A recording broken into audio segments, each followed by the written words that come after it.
Hello and welcome to my podcast. Do me a favor, subscribe to the Keim Report wherever you get your podcast. You watch it on YouTube, hit that like button, hit that subscribe button. You know the drill. You can find us there as part of Empire Media, AMPIRE. I suggest, today's not going to be a football podcast. So if you want football, go back and listen to the live stream show with Bram Weinstein and I, Voice of the Commanders, as we talk about the playoff push, all sorts of questions that were answered. We talk about the quarterback, but many, many other positions as well, many other topics as well. So there you're going to get your football fix. Today, it's about the release of the report from Congress. And I know people want to stick with football. This is a big deal. This is news. So we're going to discuss it today, and we're going to get back to football for the next podcast. Again, I'm going to have a roundtable with some reporters for next week. I do have interviews with Derek Forrest, Sam Howell, just to get an update on him. I know people are interested in him. Maybe not for right now, but for the future. Where's he at? I talked to him about it. So there's plenty of football stuff to come. So give me about 15 minutes today to talk about the release of this report. Again, because it does impact this franchise, it does impact a lot of things. So I'm going to have Tisha Thompson on from ESPN. She's going to join me in about a couple minutes to talk about the report. She authored the report that came out today. She and I have been working on this story for more than a year. So, we both have in-depth knowledge of all that's going on. We've seen the reports. We've seen the depositions. There were hundreds and hundreds of pages. So stay tuned for that. I did want a couple of things along with these reports that we really didn't get into, and a couple of highlights that I wanted to go into. One, former team president Bruce Allen said that the NFL council told him that it was the team was responsible for this John Gruden leaks. I know a lot of people have wondered. That's what Allen said in his deposition. Dan Snyder said that he should have fired Bruce Allen instead of Brian LaFemina back in 2018 at the end of that year. And LaFemina, of course, came in to fix up the business side. There are a lot of things that LaFemina said in his deposition that he told Snyder that had to change. And he said that Snyder seemed amenable to those changes. Anyway, but Snyder said he should have done that. Somebody, Andy Pollin, longtime broadcaster in the area, said, when I tweeted that out, said that, hey, it reminded him of when Snyder said he should have fired Norv Turner instead of Charlie Cashley. That's something that I had way back in the day. Remember being told that Snyder actually admitted to Charlie Cashley. Anyway, it's just another one. So there you go. And then Snyder also said that when Bruce Allen had the infamous press conference where he said it's a damn good culture, and Allen said in his deposition that he was referring to the football side of things and that he didn't want to make it seem to the players and coaches that things were horrible for them. Anyways, Snyder said when he watched that, and later he told his wife that things needed to change. Whatever, that's what he said. So there you go. He also said that in his deposition that Ron Rivera was doing, quote, a marvelous job. And he said he did not testify on June 22nd when Roger Goodell did, because there was a festival. As we know, he was over in Cannes, over in France and I believe it was some sort of marketing festival. There were awards that night, but he said that the team had entered into a category based on their rebrand and how that was handled and how that went. So that's what they were there for. Anyways, those are some of the highlights that we didn't get to, but with Tisha, I talk about the big picture items, the impact of this. Is this the end? What's more? What more is going on? And we'll get into all that. So here's my conversation with ESPN reporter Tisha Thompson. Well, Tisha, the report comes out. It's Thursday. The report comes out, and I'm just curious. You've been working on this story. You and I have been working on the story for a year. What was your big takeaway from how the report was classified?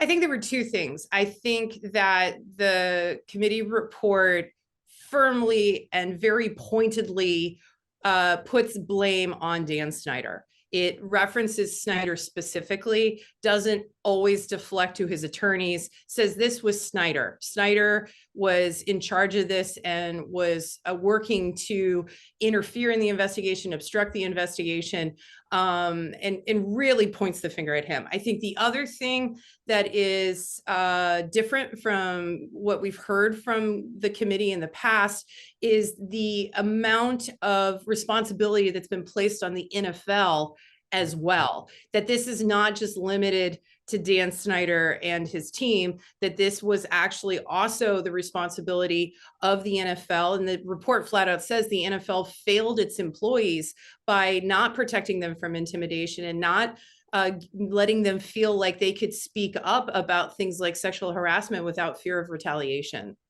And you had talked to Representative Carolyn Maloney, who was the chairwoman for this, and that was her take too. But what else? What did she tell you about that? Why did they? What more did they feel like the NFL could have done in this? Well, I think for Maloney, it really comes down to this document that you and I reported on in February. It's called a common interest agreement. And at the time, we weren't sure if this was a normal course of business or if this was unusual. I have since had a very highly placed source who really understands this stuff tell me this is unusual, that this common interest agreement is not part of the regular course of business between the league and a team. And what Maloney contends is it essentially hamstrung the league from being able to release upwards of more than 40,000 documents related to the internal investigation that was conducted by Beth Wilkinson that was supposed to, and the NFL and the team said, was going to look into the allegations of the employees who had come forward about sexual harassment in the toxic workplace culture. But what Maloney says is while the NFL claimed that that was what this was going to do,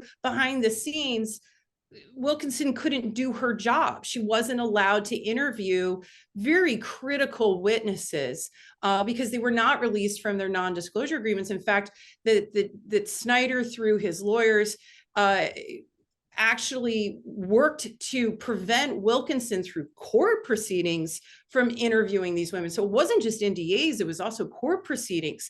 And that by doing this, there was no way that the public was ever going to find out what Wilkinson found in her investigation. And so for Maloney, that is really a key takeaway, that the NFL couldn't release information because Snyder, through this common interest agreement, essentially had veto power over everything that the NFL releases about this. There was also the talk, and she even said that she told you she's seen nothing like this during her time there. Which is a statement, John, because right. she has been on Capitol Hill as a congresswoman for 3 decades. She has been doing this a long time. She is one of the most powerful people on Capitol Hill. She was the first woman to ever take over the oversight committee. So for her to say she's never seen anything like this, that's not something to stick your nose up in the air about. That's a pretty serious statement coming from Capitol Hill. The other part is the intimidation aspect. Now, I know there was the lawsuit with that MEA WW in India, that's what Dan Snyder says he was doing, collecting information on people. Clearly, there's a disagreement about that aspect of it, if you can go into that. Right. So Snyder and his attorneys have contended from the very beginning that they compiled what the committee calls a 100-page dossier, that it was a PowerPoint presentation that had, and the committee released some of the images from this PowerPoint presentation that had photographs of people who had come forward in the Washington Post series that started all of this in 2020, along with photographs of reporters at the Washington Post and others. And it was full of details that the committee contends were collected by private investigators because Snyder wanted to create a list, an enemies list, so to speak, of who was talking to the media. Snyder's camp has always contended, no, this was only about this defamation lawsuit that we filed in India, and this is unrelated. The committee spends pages trying to punch holes in that defense, and it has said for some time now, and it came out initially in their June report, that India lawsuit isn't about defamation. It was about trying to figure out who spoke to the Washington Post, including trying to get information on Bruce Allen. And John, to the report that came out today is really revealing, because it has so much of what Bruce Allen testified to in his deposition, because Snyder has been trying to blame Allen for the workplace culture since the very beginning. And this was the first time we've heard back about what Allen had to say. And one of the interesting things that was in the story, but when you're going over the report, it was his exchange with some of the private investigators and just his experience with that, which of course then Dan Snyder, and I think it was the report said more than 100 times said, I can't recall or I don't know. And that was one of the things he said he didn't know if they had assigned or hired PIs to follow people. But Allen's exchange was key in there. Allen's exchange is probably the most intriguing anecdote. You know, different people have testified throughout the investigation that they had different reactions to the private investigators. There was a former cheerleader who said she was frightened. She had children in her home, and there was a strange man, of which we were able to finally see video of, knocking on her neighbor's door trying to collect information of her. Allen had a slightly different perspective on it. In his testimony, he says that his wife became uncomfortable, that there was a car that had been sitting outside of their house the night before. She spots it again early in the morning. They live in a place where that's unusual. The car shouldn't normally be there. And so Allen makes a cup of coffee, walks out with his coffee and says, what are you doing here? And they, long story short, say, well, we're here to watch you. And that's one thing that it's one thing that private investigators were following Bruce Allen. We knew about that.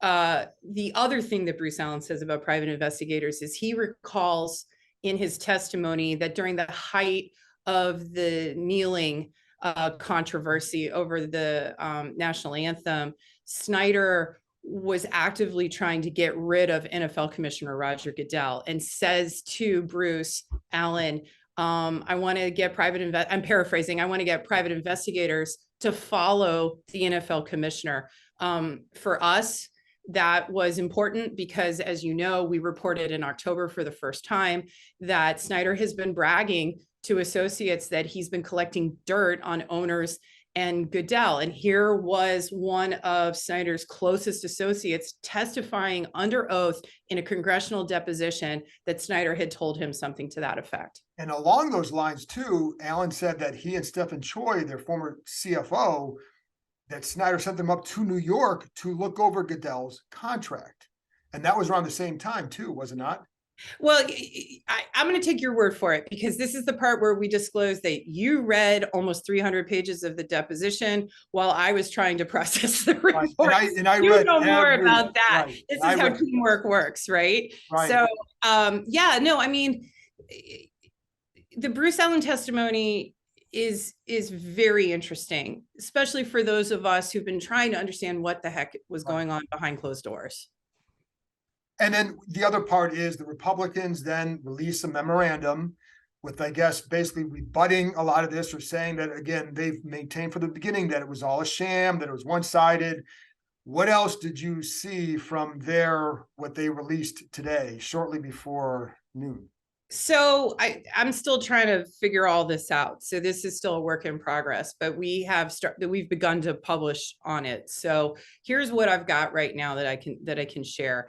As we always do, we reach out for comment. We reached out to comment to the team, and we reached out for comment to the NFL. The team responded and has given us its statement since, but initially the team forwarded what's called a memorandum that came from the Republicans, and we received a copy of it from the Republicans on the Oversight Committee as well. So we have it from two sources, and both versions contain about 20-some pages of why the Republicans have always believed that this was not an investigation worthy of the Oversight Committee. And they give all the reasoning, and they give all of their side of the story, so to speak.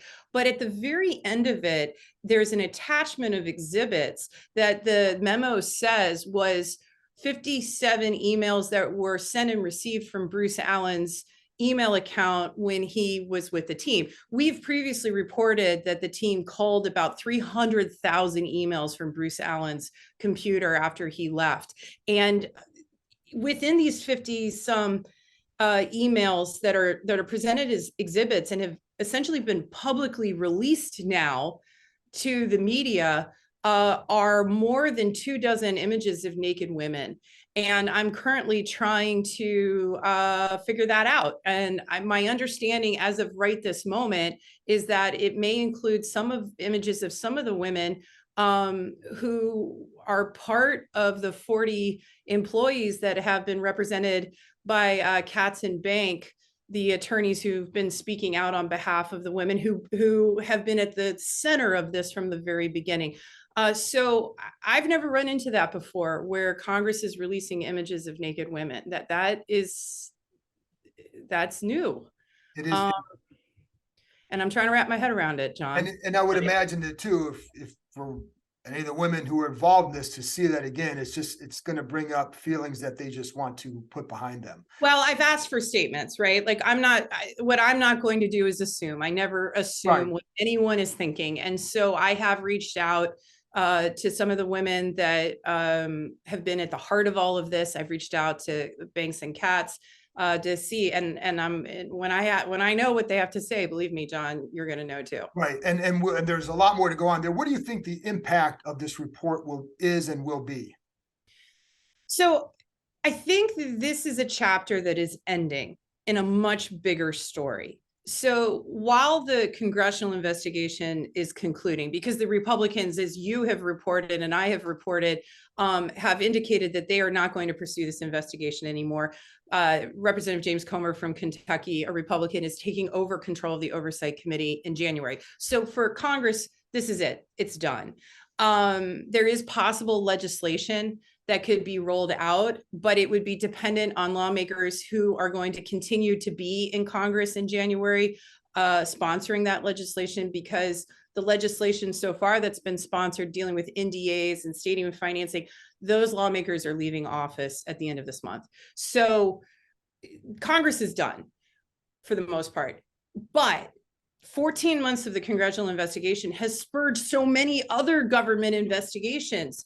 I mean, just quickly off the top of my head, the DC Attorney General has its civil lawsuit right now based on many of the allegations that are repeated in the congressional investigation. The Virginia Attorney General is doing an investigation into the allegations of financial improprieties that came out during the congressional investigation.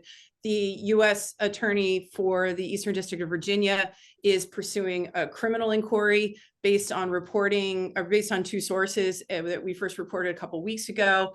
And then the team itself, the league itself is doing the Mary Jo White investigation, which was announced the day of the February roundtable, where women came forward, including Tiffany Johnston, who said Snyder had put his hand on her thigh. So that Mary Jo White investigation it'll be interesting to see if that is the NFL's let's try this again.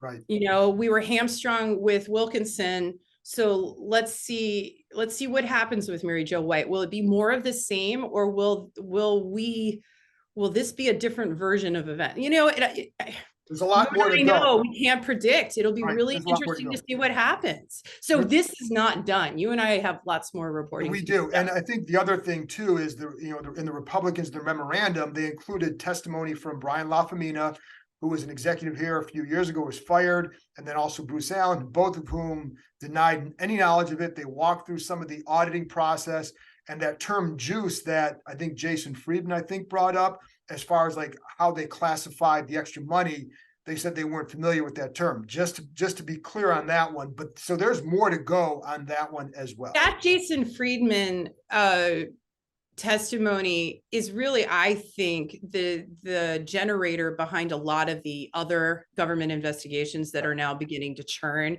not least of which the criminal inquiry happening with the U.S. Attorney's Office. And I think just a couple other things too, within Dan Snyder's his deposition, it's pretty clear that he was looking forward with this organization.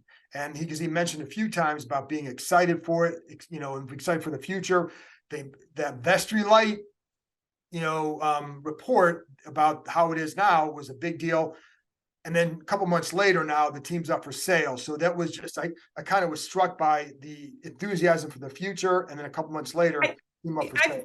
I've been struck from the very beginning at how quickly things change with this team and with what Snyder has said. And, folks always say, well, Snyder said, I never.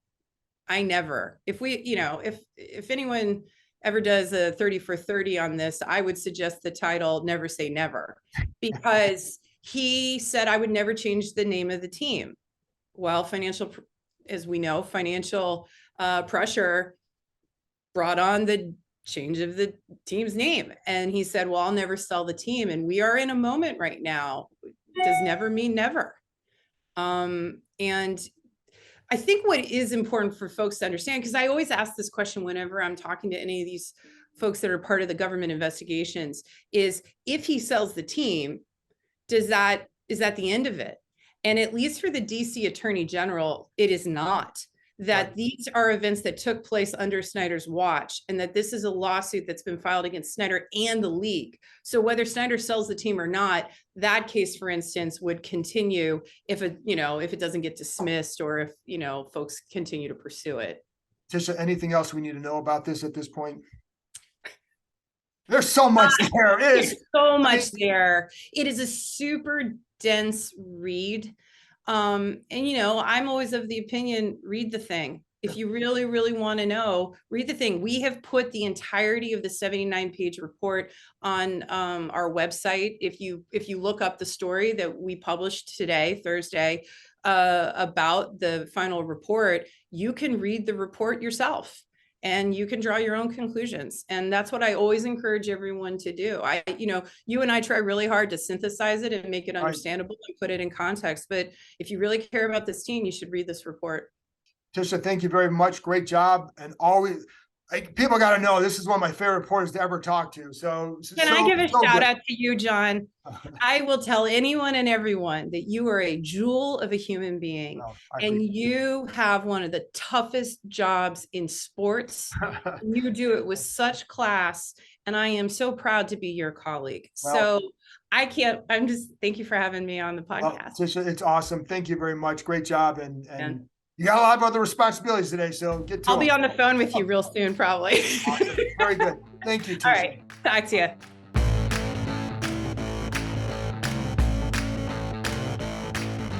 Thanks to Tisha for joining me, and thank you, as always, for listening. I'll be back, I don't know if it's Friday or Monday morning, with another show. This time, it will be Back to Football. Again, Derek Forrest, Sam Howell. Tune in. There you go. Thank you for joining me, and I'll talk to you next time.